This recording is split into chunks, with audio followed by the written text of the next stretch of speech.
By using the drawing tool, you can easily insert math equation inside of Microsoft OneNote as well. In order to do that, let's go to draw, and over here, you don't directly draw anything if you want to insert a math equation, but you simply go to ink to math option right here.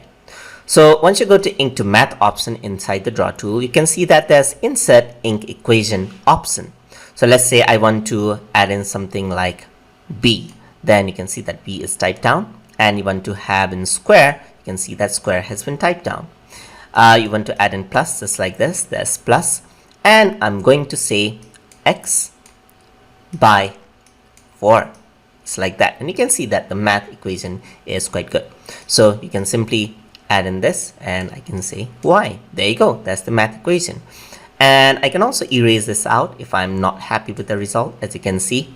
So I just erase that out. I can select and correct as well. Let's say if this is not what I want, I can select this, and it gives me a bunch of suggestions. So let's say I meant 1, for example. Then I can easily change it into 1, and that has been changed into 1, as you can see right there.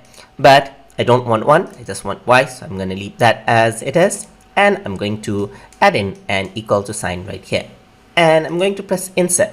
Once you do that, you can see that the equation is there, and the math equation is as if you have typed it down. So that is how you can insert math equations by using the pen tool inside of Microsoft OneNote.